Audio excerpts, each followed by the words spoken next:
I give you a pill, a chemical poison. I tell you what these are. And then what happens? You are happy. I have taken the pill. I have taken it from Dr. Bhushan Palwar, who is a very good doctor. Your blood pressure comes down. Why does the blood pressure come down? One scientist tried to find out. What did he do? He had a chip made. It's called the MIT chip, mitochondrial chip. And this chip can track the drug. If you tag it on, wherever the drug goes, it tags it. So he gives the drug, tags it onto the chip, and then follows it. And he found that every reductionist chemical drug that he used was accepted first, goes into the stomach. The body's wisdom says, oh, this I have not seen it. My forefathers have not seen it. My generation has not seen it. It must be a poison. So it must be eliminated, goes to the river. So every drug that you take from A to Z first goes to the liver, and the liver tries to destroy it. That is why after every drug, 24 hours to 48 hours later, you do your liver function test, it's altered. Then sometimes the liver cannot destroy the whole thing. Some of it comes out, which is called first pass effect. This first pass effect was known to us even when I was a pharmacology student. But our professors didn't know what is first pass effect. Now we know what it is. Now then what we do, that is not enough. So we now know pharmacokinetics, pharmacodynamics. So we give more dose, more drug. And all these do what is called adverse drug reactions, ADR. So mind you, every drug has an adverse drug reaction.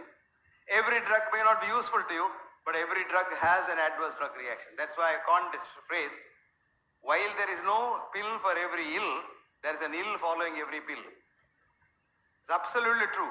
It's out of experience, long experience I have said. For every pill, there is an ill.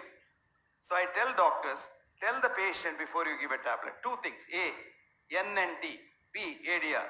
NNT is number needed to treat, because all our drugs are statistically significant. Not useful for everybody that you give. Supposing I give you a drug like statin, let us say. The NNT is 300, which means 1 in 300 people whom I prescribe statin will get benefit. So some of us, are fanatics. They say, okay, 1 in 300 chance I'll get benefit out of statin, I'll take it. Then tell him what is the ADR risk, 5%. That means 299 people who take the drug unnecessarily have 5% risk of almost dying. So now look at the whole balance. 1 patient gets benefit, 299 don't get benefit. 6 into 299 is about 18, 17 people. 17 people die. So in the balance, I have given statin to 300 Punites, and I can be very certain of benefit for 1 person. And I am absolutely certain of harm to 17 people. Nice, isn't it?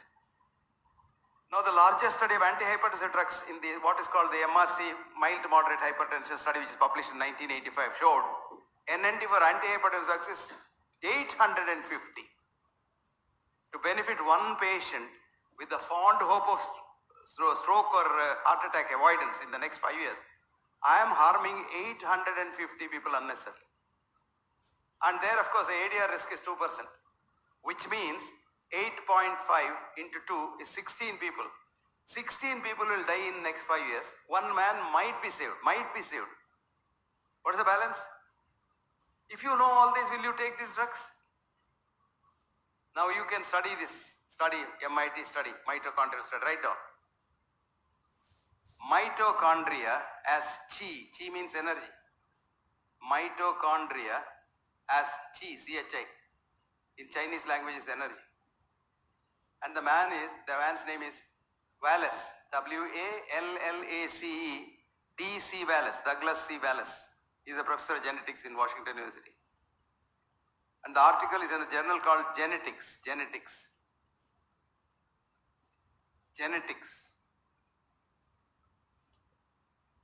Okay? Year is 2004.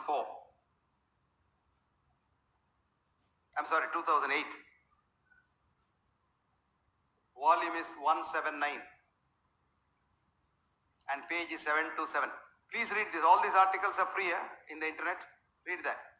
And go and read it. It's a 10-page article. It will take at least 2 days to understand it because very complicated genetics in it. And very interesting message is the Ayurvedic drugs which he tried, not from India, the Tibetan drugs, herbal drugs he tried, they were not having any one of these reactions. It goes inside and tags and gets digested, goes into the system, does good or doesn't do good, but doesn't harm. and doesn't go to the liver. So the liver is... Today we have an epidemic of what's called non-alcoholic cirrhosis, which I have never heard when I was a student in the 50s.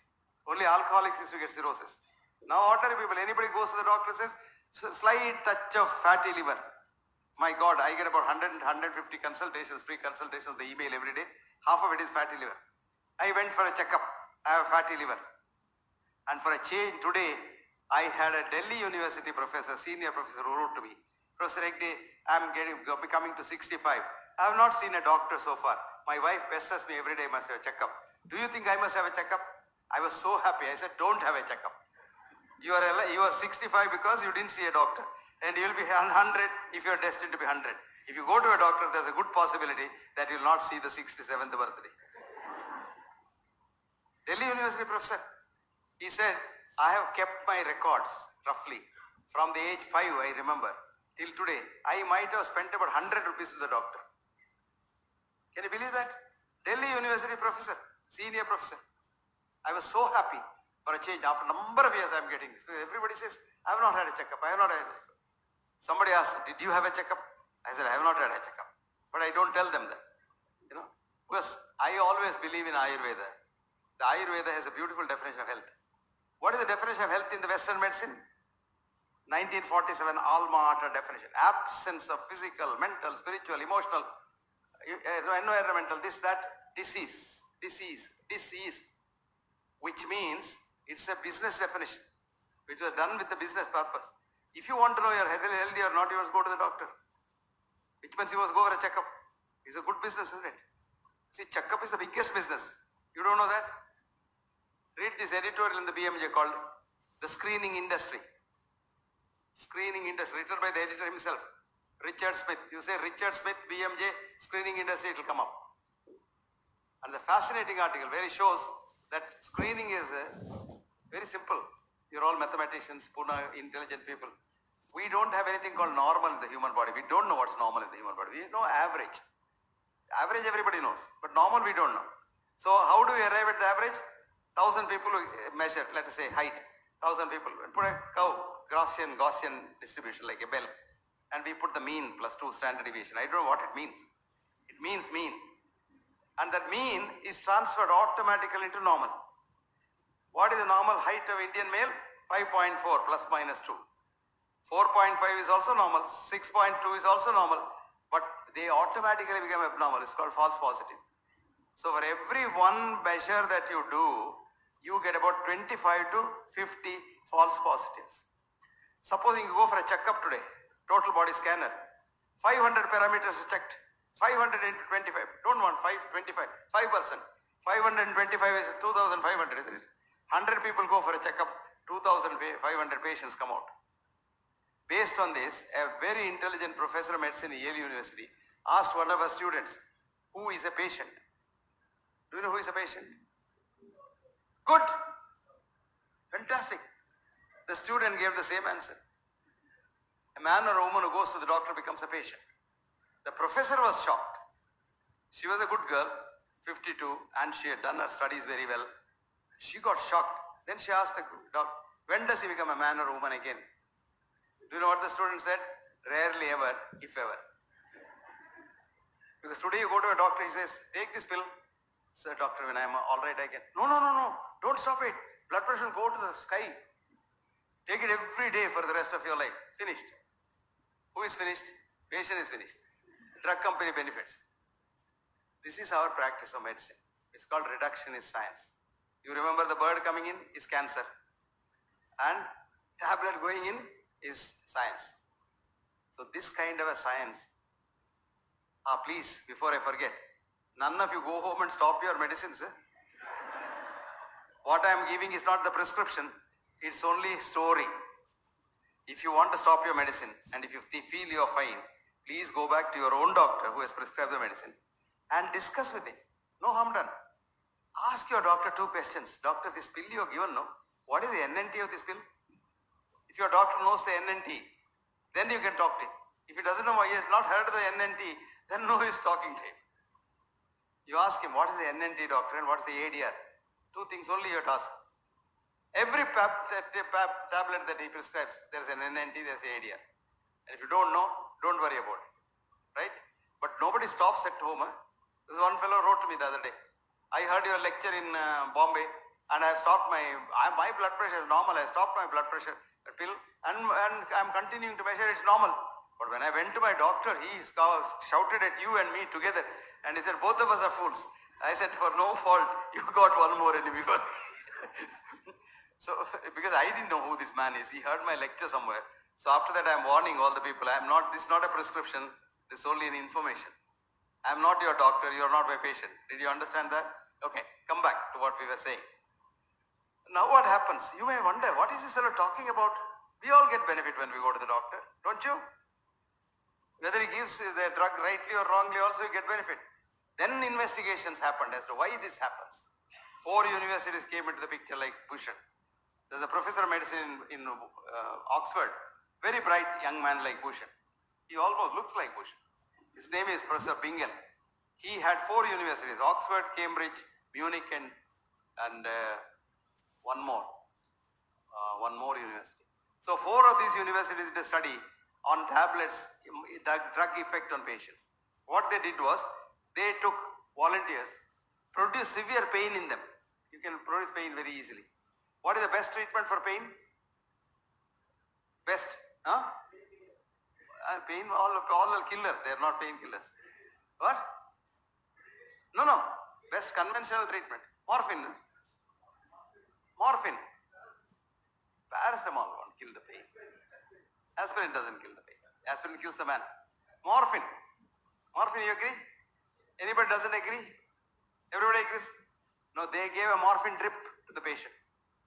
But told the patient, this is not morphine. This is a new vitamin we have found out, vitamin B17, lateral, which will cure your disease, may not take your pain out. Would you believe 88% of the people with the morphine running intravenously did not have pain relief? Did you mark my words? Then they crossed over, the same patient, took the other side, produced the pain, started a saline drip, and told the patient, this is the latest salt of morphine. Very, very effective. Your pain should go like that. And everybody's pain went. Did you get that? Then the researchers were nonplussed. What's happening? Then did a concurrent fMRI and repeated the whole study again. Do you know what it showed? When the patient believed, mark my words, believed his doctor and had faith in the doctor, their brain slept. Nothing happened. Pain didn't go. When the patient believed the doctor, the forebrain started functioning so powerfully that it produced very powerful opioids which killed the pain. In short, your pain relief or your disease relief comes from your own body. That's what Bhushan said a little while ago. Your own body treats your own disease. That is why you are made like that, with a wonderful doctor built into you. He has no degree, but he is built into you so that you are not made and sent here thinking that the doctors will come. Pune will have so many, this clinic, that clinic, 5-star hospital, all corporate monstrosities. But you are sent here to say that you live as long as you live unless something adverse happens. So your own immune system keeps you going. Did you understand that? Now, students.